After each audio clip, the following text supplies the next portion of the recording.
Pada suatu masa, di jantung kota Jakarta yang gemerlap, hiduplah seorang pemuda bernama Banyu Hartono. Sebagai putra tunggal dari keluarga konglomerat Hartono yang legendaris, ia tumbuh dikelilingi kemewahan tak terbatas, tetapi juga harapan yang terasa mencekik lehernya.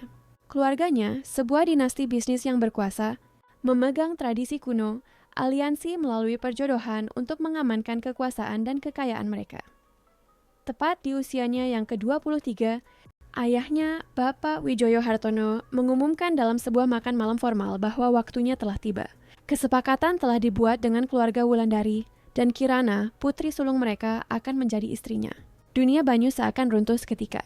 Kirana memang cantik, berpendidikan, dan berasal dari keluarga terpandang, semua yang diinginkan orang tuanya. Tapi Banyu tidak mencintainya. Dan dalam beberapa kali percakapan rahasia, ia menemukan perasaan itu berbalas. Kirana sambil menangis mengaku bahwa ia mencintai pria lain. Agus, tukang kebun di rumahnya, seorang pria sederhana namun berhati mulia. Pernikahan itu dipersiapkan dengan kemegahan yang belum pernah ada sebelumnya. Gedung resepsi termewah di Jakarta dipesan, dihiasi dengan anggrek bulan langka dan lampu-lampu kristal raksasa. 500 tamu diundang, para taipan, politisi, selebriti papan atas. Gaun Kirana berharga fantastis, dirancang oleh desainer dari Paris. Namun, di balik semua kemewahan itu, ada dua hati yang hancur berkeping-keping. Hari besar itu pun tiba. Musik pernikahan menggema di aula yang megah. Kirana berjalan di altar seolah memikul beban seluruh dunia di pundaknya. Banyu menunggunya, wajahnya datar tanpa ekspresi. Penghulu memulai upacara, kata-katanya terdengar seperti bergema dalam gerak lambat.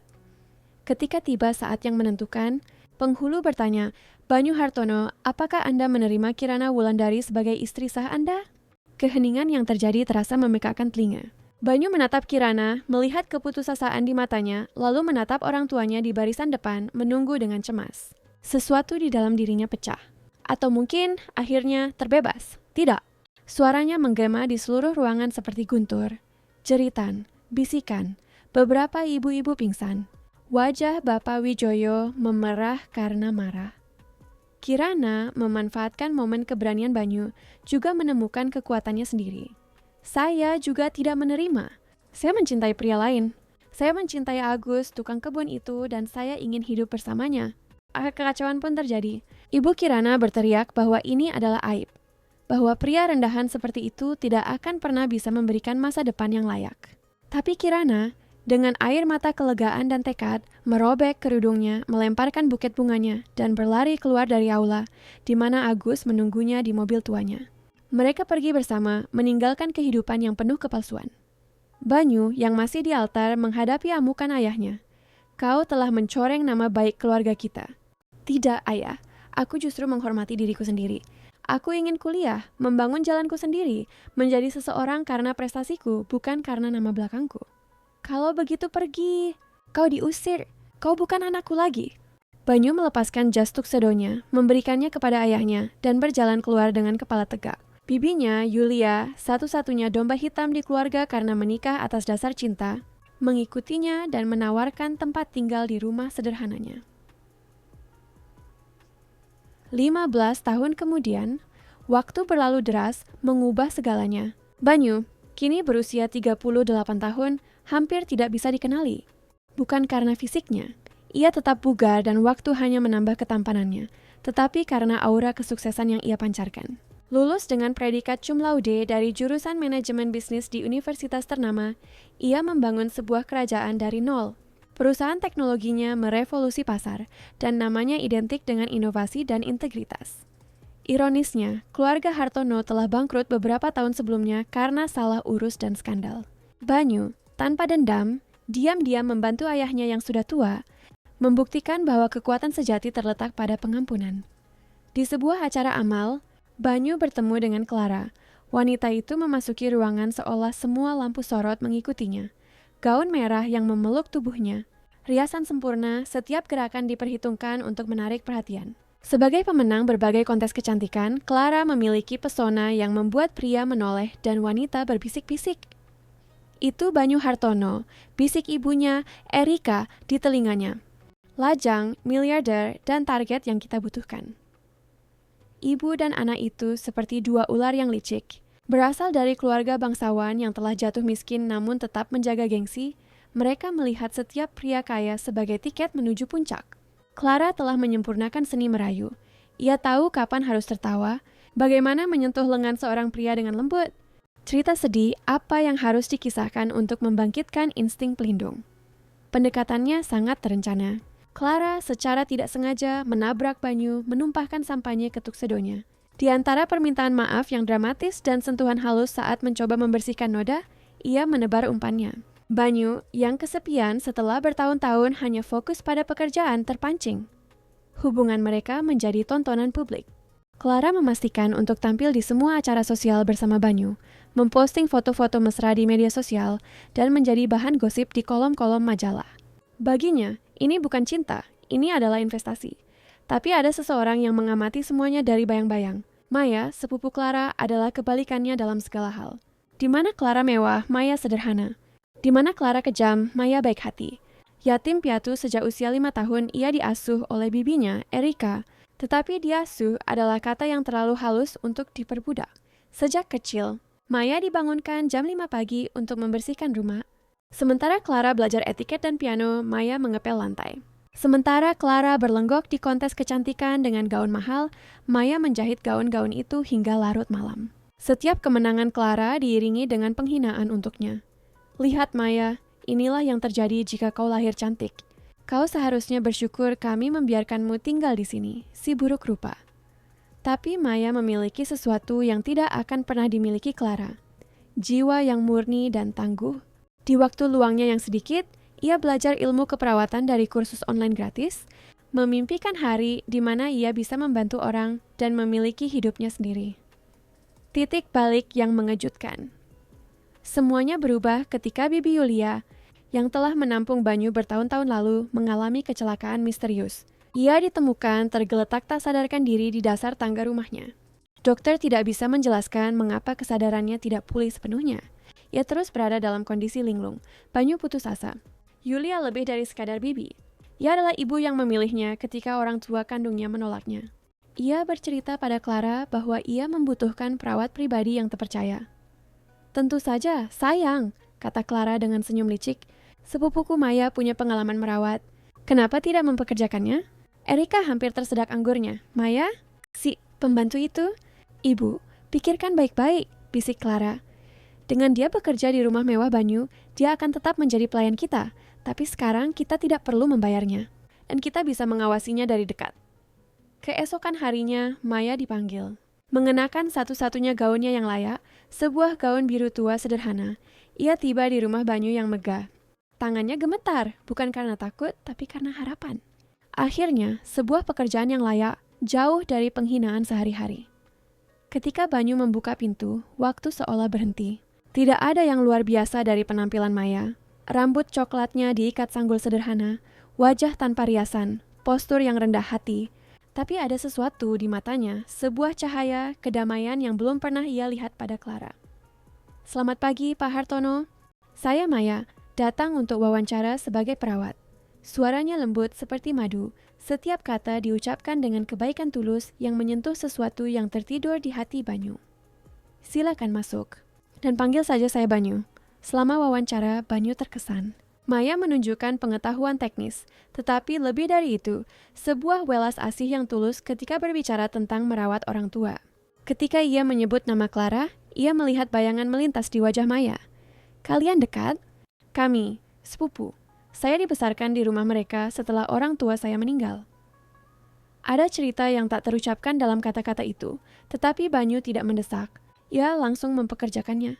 Kebenaran dalam bayang-bayang Maya mulai bekerja dan perubahannya terasa seketika. Ia memiliki bakat alami dalam merawat. Ia mengajak Bibi Yulia berbicara meskipun wanita tua itu tampak tidak mengerti, menyanyikan lagu-lagu lama yang menenangkannya, dan membuat teh herbal khusus yang ia pelajari.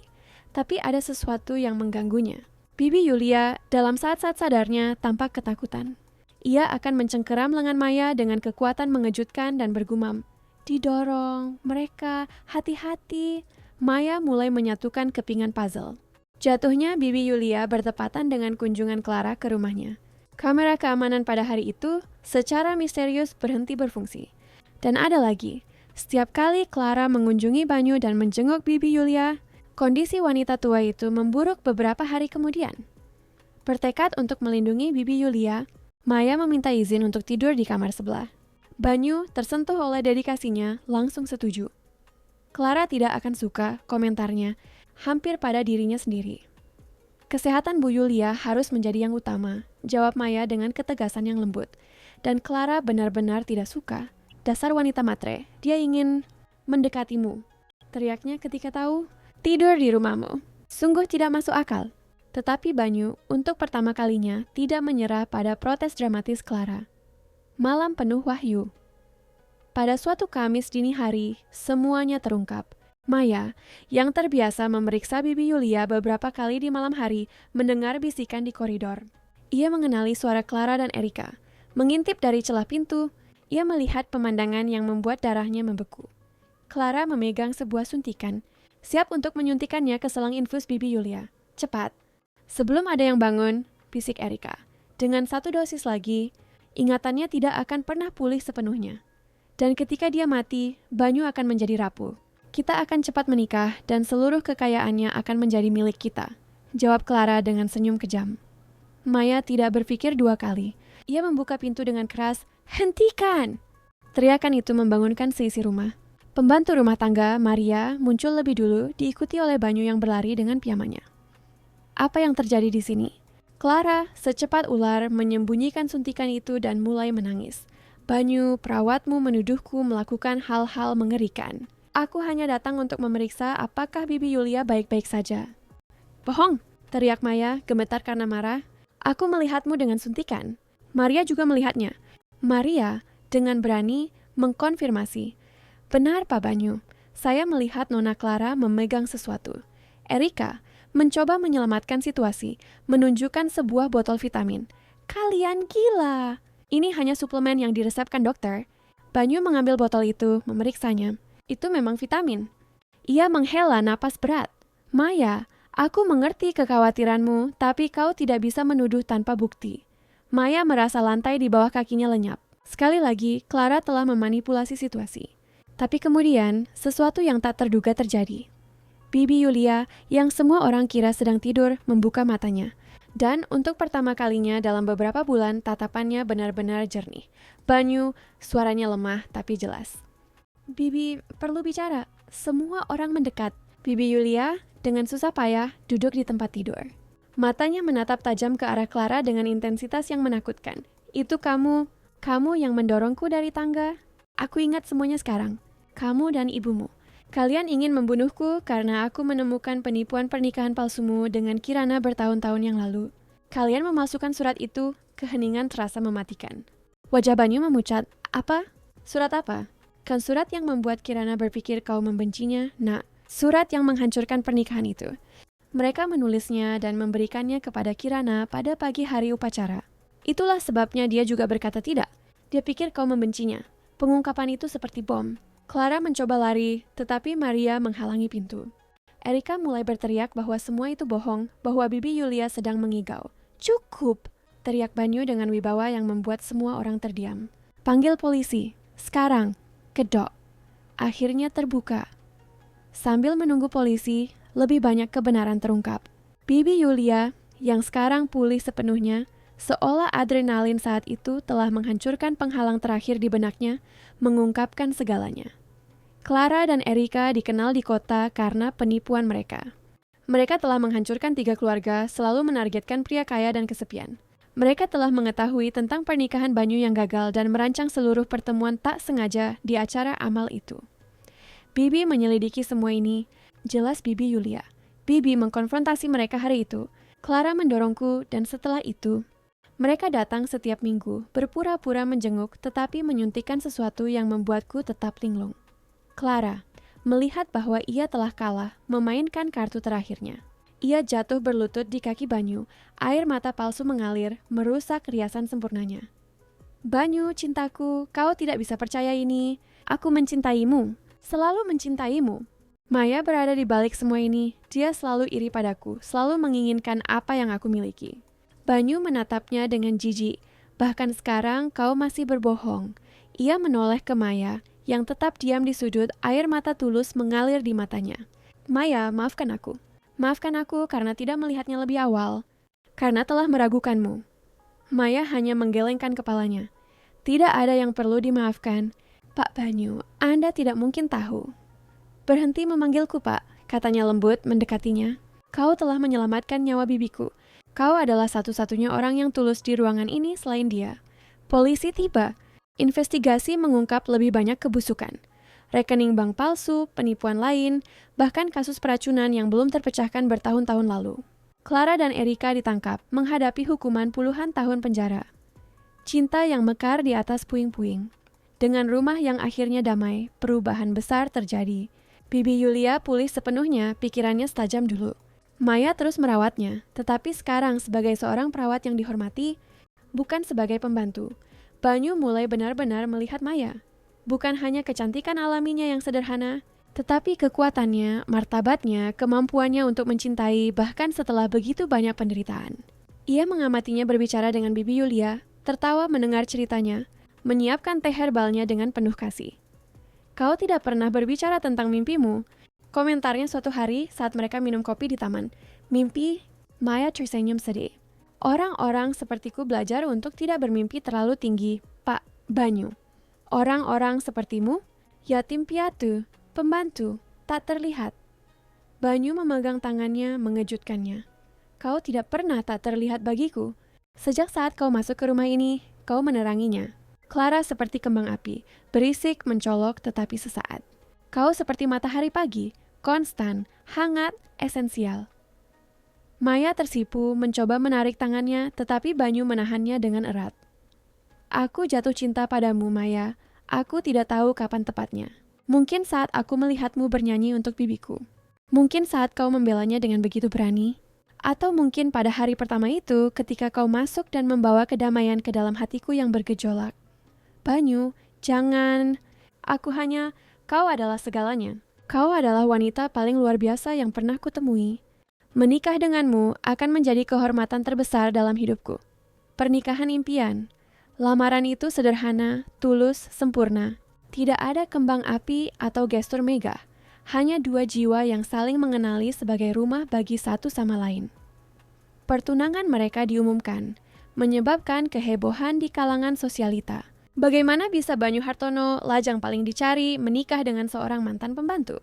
Tetapi mereka yang benar-benar mengenal pasangan itu melihat kebenarannya, cinta yang murni, dibangun di atas rasa hormat dan kekaguman timbal balik.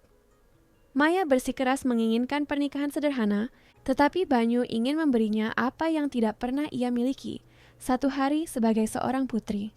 Mereka mencapai jalan tengah, upacara yang elegan namun intim, hanya dengan orang-orang yang benar-benar berarti. Pada hari pernikahan, Maya bersinar dalam gaun rendah sederhana, rambutnya tergerai bergelombang lembut. Riasan natural menonjolkan kecantikan aslinya. Ketika ia berjalan ke altar, Banyu harus menahan air mata.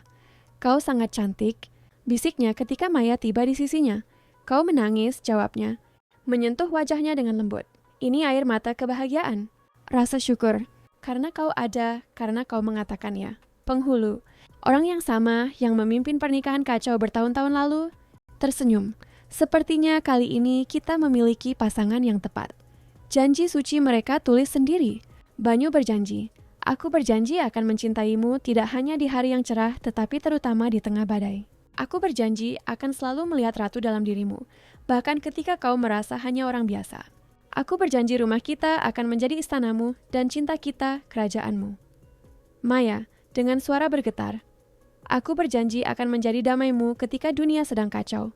Aku berjanji akan mencintaimu dengan intensitas yang sama dari hari pertama hingga hari terakhir. Aku berjanji cintaku akan menjadi rumahmu selamanya. Ketika ciuman diizinkan, seluruh ruangan meledak dalam tepuk tangan. Bibi Yulia yang telah pulih sepenuhnya menangis bahagia. Bahkan beberapa mantan pegawai rumah yang diundang ikut terharu. Mereka selalu tahu bahwa Maya adalah orang yang istimewa. Epilog kebahagiaan 5 tahun berlalu. Rumah Hartono yang dulu dingin dan sunyi kini bergema dengan tawa anak-anak. Maya telah melahirkan anak kembar, Sofia dan Samuel, yang memiliki mata ayahnya dan hati ibunya yang lembut.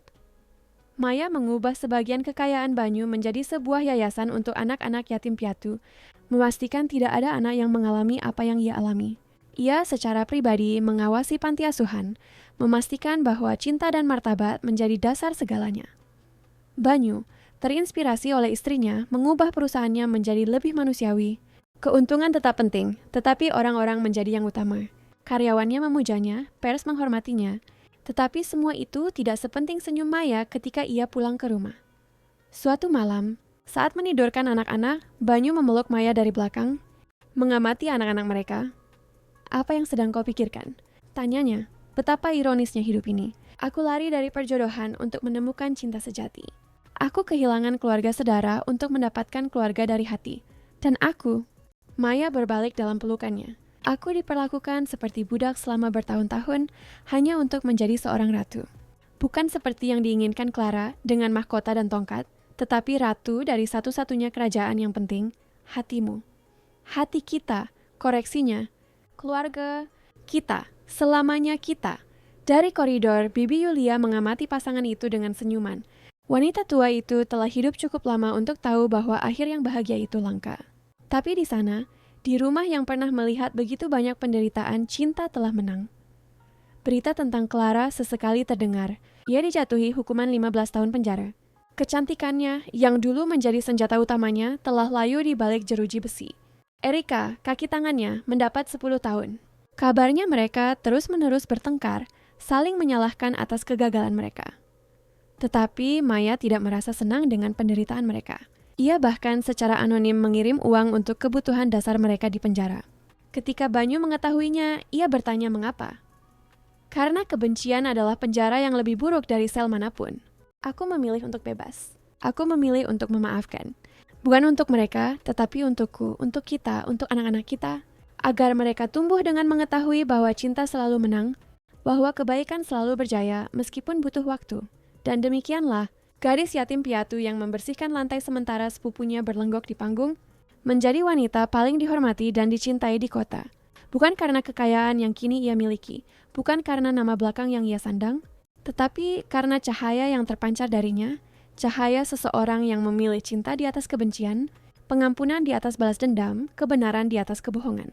Kisahnya menyebar, menginspirasi gadis-gadis muda lain dalam situasi serupa. Maya sering menerima surat dari para gadis yang berterima kasih karena telah menunjukkan bahwa Cinderella tidak membutuhkan Ibu Peri, hanya keberanian, martabat, dan keyakinan bahwa kebaikan akan selalu menemukan jalannya. Dalam salah satu surat, seorang gadis muda menulis, "Ibu Hartono, Anda mengajari saya bahwa kecantikan sejati bukan di wajah tetapi di dalam jiwa. Bahwa kekuatan sejati bukan dalam menjatuhkan orang lain, tetapi dalam mengangkat diri sendiri. Terima kasih telah menunjukkan kepada saya bahwa anak yatim piatu juga bisa menjadi ratu." Maya membingkai surat itu.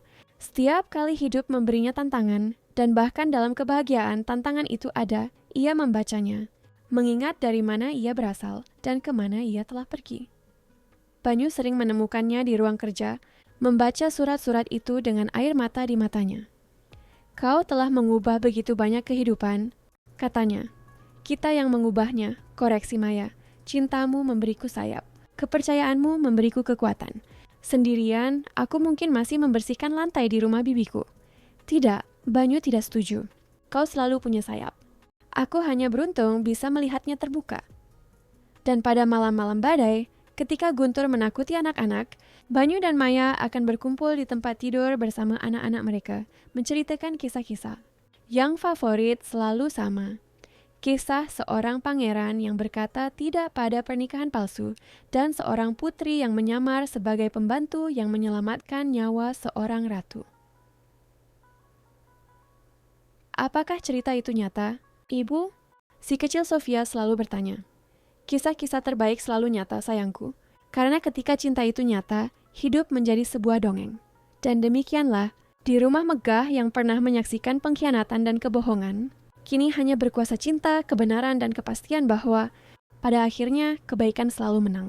Karena itulah kebenaran terbesar dari semuanya.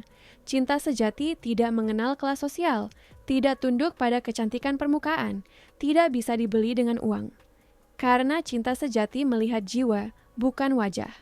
Mengagumi karakter, bukan dompet. Dan ketika takdir menyatukan dua jiwa, kebahagiaan mereka menjadi kekuatan yang tidak bisa dilawan oleh Clara manapun di dunia.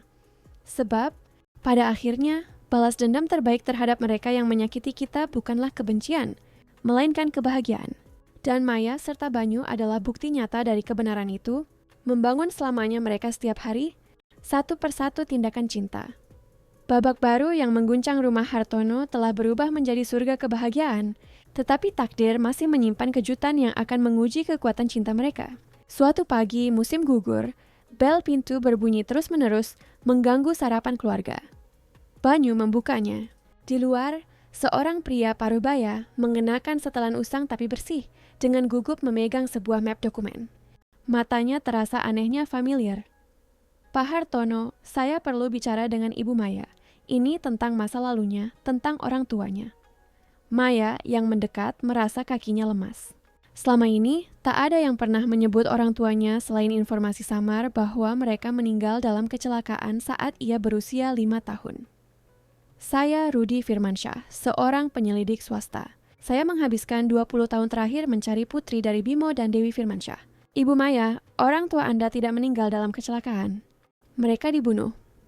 Keheningan yang menyusul dipecahkan oleh suara cangkir yang terlepas dari tangan Maya, pecah berkeping-keping di lantai marmer. Rudi membuka mapnya, memperlihatkan foto-foto lama, dokumen, kliping koran. Satu foto membuat Maya terisak. Orang tuanya, muda dan tersenyum, menggendong bayi yang pastilah dirinya. Ayah Anda adalah seorang jaksa yang tak bisa disuap. Ia sedang menyelidiki jaringan korupsi yang melibatkan keluarga-keluarga kuat di kota ini. Di antaranya keluarga Wulandari Silvera, bibi Anda, Erika, dan suaminya, Pak Karta, yang meninggal 10 tahun lalu berada di pusat skema itu. Dunia Maya berputar. Semuanya masuk akal sekarang. Kebencian tersembunyi Erika, perlakuan buruk yang konstan, cara bibinya selalu mengingatkannya bahwa ia harus berterima kasih. Mereka merancang kecelakaan mobil itu. Menyuap montir untuk menyabotase rem. Orang tua Anda sedang dalam perjalanan untuk memberikan kesaksian rahasia saat itu terjadi. Anda sedang di sekolah hari itu, makanya Anda selamat. Erika menawarkan diri untuk merawat Anda demi menjaga citra. Dan yang terpenting, untuk memastikan Anda tidak akan pernah tahu kebenarannya. Banyu meremas tangan Maya, wajahnya menahan amarah. Bagaimana Anda tahu semua ini dan mengapa baru muncul sekarang? Saya adalah rekan kerja Bimo, ayah Anda, Bu Maya. Pada hari kecelakaan itu, saya menerima ancaman. Mereka bilang akan membunuh keluarga saya jika saya melanjutkan. Saya pengecut, saya punya anak perempuan kecil. Saya lari ke pedalaman, berganti nama, hidup bersembunyi. Tapi rasa bersalah menggerogoti saya selama ini. Ketika saya mendengar tentang penangkapan Erika, ketika saya membaca kisah Anda di koran, saya tahu inilah saatnya untuk mengatakan yang sebenarnya. Dia mengeluarkan dokumen lain. Ini adalah laporan investigasi asli ayah Anda. Nama, rekening, bukti. Saya simpan semuanya. Maya berdiri, berjalan ke jendela. Di luar, anak-anaknya tertawa di taman. Begitu polos. Bagaimana ia bisa memproses informasi bahwa seluruh hidupnya adalah kebohongan yang lebih besar dari yang ia bayangkan? Mereka tahu aku adalah putri dari orang yang mereka bunuh, kata Maya, suaranya hampir berbisik. Itulah sebabnya mereka menyiksaku. Itu bukan hanya kekejaman, itu balas dendam. Balas dendam terhadap seorang anak yang tidak bersalah. Hari-hari berikutnya adalah badai. Banyu mengerahkan tim pengacara terbaik. Bukti-bukti diserahkan kepada pihak berwenang dan investigasi baru dibuka. Kasus ini menjadi berita nasional. Kisah yatim piatu yang menemukan bahwa orang tuanya dibunuh oleh keluarga yang mengasuhnya mengejutkan negara. Clara, dari penjara, mencoba menegosiasikan kesepakatan, mengungkapkan lebih banyak kebusukan ibunya. Dalam upaya putus asa untuk mengurangi hukumannya, ia menulis surat untuk Maya. Sepupuku Maya, atau haruskah aku panggil Ibu Hartono? Aku tahu aku tidak pantas dimaafkan, tapi aku ingin kau tahu kebenaran sepenuhnya. Aku dibesarkan dengan kebencian, mendengar ibuku berkata bahwa orang tuamu adalah penyebab kehancuran kami. Tapi ada lagi, aku takut padamu, takut bahwa meskipun disiksa, kau akan bersinar lebih terang dariku. Dan kau memang bersinar, Maya. Kebaikanmu adalah cermin yang memantulkan kebusukanku. Itulah sebabnya aku perlu merendahkanmu. Karena jauh di lubuk hati, aku selalu tahu kau lebih baik dariku. Aku tidak meminta maaf. Aku tahu aku tidak pantas mendapatkannya. Tapi aku perlu kau tahu bahwa monster yang kau kenal juga pernah menjadi korban. Semoga kau bahagia. Sungguh bahagia. Ironisnya, kau mendapatkan semua yang aku pura-pura inginkan. Cinta sejati, keluarga, rasa hormat. Clara. Maya melipat surat itu, air mata mengalir tanpa suara. Investigasi bergerak cepat. Lebih banyak keluarga terlibat. Skandal itu sangat besar. Harta benda disita, reputasi hancur. Erika menerima hukuman seumur hidup atas pembunuhan Bimo dan Dewi Firmansyah. Selama persidangan, sesuatu yang luar biasa terjadi. Kirana Wulandari, wanita yang sama yang kabur dari pernikahan dengan Banyu, muncul untuk bersaksi. Kesaksiannya sangat menghancurkan. Ia membenarkan adanya surat palsu dan membeberkan rekaman audio rahasia, di mana Erika dan ibunya sendiri membahas rencana penipuan mereka. Setelah sidang, Kirana menemui Banyu dan Maya. Aku harus melakukan ini, katanya. Melihat kalian berdua, aku tahu itu adalah hal terbaik yang pernah terjadi pada kita. Dari pertemuan itu, sebuah persahabatan yang tak terduga lahir. 6 bulan kemudian, Maya mengunjungi makam orang tuanya untuk pertama kalinya, yang telah dipugar dengan indah oleh Banyu. Di sana, puluhan orang berkumpul, orang-orang yang pernah dibantu oleh ayahnya. Mereka berbagi cerita, dan Maya menemukan bahwa orang tuanya adalah pahlawan bagi banyak orang. Rudy, sang penyelidik, membawa sebuah kotak yang ditinggalkan Bimo untuk Maya. Di dalamnya, ada surat-surat dari orang tuanya. Dalam salah satu surat terakhir, ayahnya menulis, "Putriku tersayang, jika kau membaca ini, sesuatu telah terjadi pada kami. Ingatlah selalu kemenangan. Terbesar bukanlah mengalahkan musuh, melainkan tidak menjadi seperti mereka. Jagalah hatimu agar tetap murni putriku. Cinta selalu mengalahkan kebencian." Malam itu, Maya dan Banyu memutuskan untuk memperluas yayasan mereka dengan divisi bantuan hukum gratis. Menamainya Yayasan Bimo and Dewi Firmansyah untuk Keadilan. Takdir masih punya satu kartu lagi. 2 minggu kemudian, Maya mengetahui bahwa ia hamil lagi. "Aku ingin menamainya Bimo, jika laki-laki, atau Dewi, jika perempuan," katanya pada Banyu. Kelahiran bayi mereka, yang diberi nama Dewi, terjadi pada suatu pagi di musim semi. Ia berjalan ke matra nenek yang tidak pernah ia kenal, tetapi seolah hidup melaluinya. Kehidupan terus berjalan. Perusahaan Banyu berkembang. Yayasan Maya membuka cabang di kota-kota lain. Buku yang ditulis Maya tentang kisahnya menjadi bestseller dan diadaptasi menjadi serial TV yang menginspirasi gelombang laporan kekerasan dalam rumah tangga di seluruh negeri. Erika meninggal di penjara. Clara, setelah mendapatkan pengurangan hukuman karena kerjasamanya, diketahui mulai mengajar baca tulis untuk narapidana lain, mungkin mencari penebusan. 10 tahun berlalu. Pada ulang tahun pernikahan ke-15 Banyu dan Maya, keluarga mereka berkumpul. Bibi Yulia, yang kini berusia 85 tahun, memimpin sebuah toa. Untuk keluarga yang kita pilih, untuk cinta yang mengalahkan segalanya, dan terutama untuk Maya dan Banyu, yang menunjukkan kepada kita bahwa akhir bahagia itu ada, kita hanya perlu berani untuk menulisnya. Saat mereka bersulang, bel berbunyi. Seorang wanita muda bernama Bintang, yang pernah dibantu Maya bertahun-tahun lalu, datang bersama putrinya yang berusia 5 tahun. Gadis kecil itu memberikan sebuah gambar kepada Maya. Gambar istana dengan seorang putri dan tulisan, "Terima kasih telah menyelamatkan ibuku." Di momen itu, lingkaran itu menjadi sempurna. Kejahatan telah diubah menjadi kebaikan. Rasa sakit telah menjadi tujuan. Beberapa tahun kemudian, ketika anak-anak mereka sudah dewasa, Banyu dan Maya pindah ke rumah yang lebih kecil. Rumah megah mereka diubah menjadi kantor pusat yayasan mereka yang kini berskala internasional. Suatu hari, kejutan terakhir datang. Clara telah meninggal di penjara, meninggalkan surat wasiat. Ia meminta abunya diserahkan kepada Maya. "Prima, aku menghabiskan tahun-tahun terakhirku mencoba memahami mengapa aku menjadi monster." Jawabannya sederhana, pilihan. Setiap pilihan kejam membawaku pada kekejaman yang lebih besar. Kau sebaliknya memilih jalan yang berbeda. Aku tidak meminta kau menyimpan abuku, tapi aku mohon, sebarkan di suatu tempat yang indah, agar akhirnya bisa berguna, mungkin untuk menyuburkan bunga-bunga. Maya dan Banyu menyebarkan abu itu di taman yayasan, di antara ratusan mawar putih yang masing-masing melambangkan satu nyawa yang diselamatkan. Pada akhirnya, kisah Maya dan Banyu menjadi legenda. Diceritakan berulang kali dengan pesan yang sama. Cinta sejati, kebaikan, dan keberanian untuk memilih jalan yang benar akan selalu menang. Di senja keemasan itu, sambil memandang matahari terbenam, Maya bersandar di pelukan Banyu, tahu bahwa mereka telah membangun sesuatu yang lebih besar dari sekadar akhir yang bahagia. Mereka telah membangun warisan cinta yang akan terus mengubah kehidupan dari generasi ke generasi. Tamat nah, para pejuang cinta, perjalanan Maya dan Banyu yang luar biasa, bukan? Kisah mereka membuktikan bahwa dongeng sejati bukan tentang istana dan mahkota, tetapi tentang keberanian, harga diri, dan kekuatan cinta sejati yang tak tergoyahkan.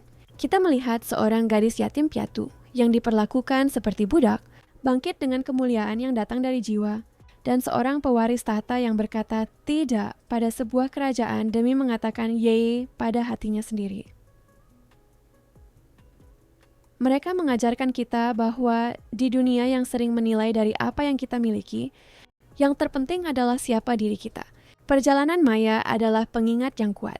Tidak peduli penghinaan apa yang kau hadapi atau dari mana kau berasal, nilaimu tidak bisa direndahkan, dan masa depanmu tidak ditulis oleh tangan orang-orang yang menyakitimu. Sekarang, kami ingin mendengar suaramu. Momen mana dari cerita ini yang paling membuatmu merinding? Keberanian Banyu di altar? Aksi Maya membongkar kejahatan di tengah malam? Atau kekuatan pengampunan di akhir cerita? Tinggalkan komentarmu di bawah dan beritahu kami pelajaran apa yang akan kamu bawa dalam hidupmu. Ide-ide paling inspiratif dan saran untuk cerita baru bisa menjadi video kami berikutnya. Jangan lupa like, share, dan subscribe agar lebih banyak orang percaya pada keajaiban kebaikan. Salam hangat dan sampai jumpa di video selanjutnya, di mana kita akan membuktikan sekali lagi bahwa cinta adalah kekuatan paling revolusioner di alam semesta.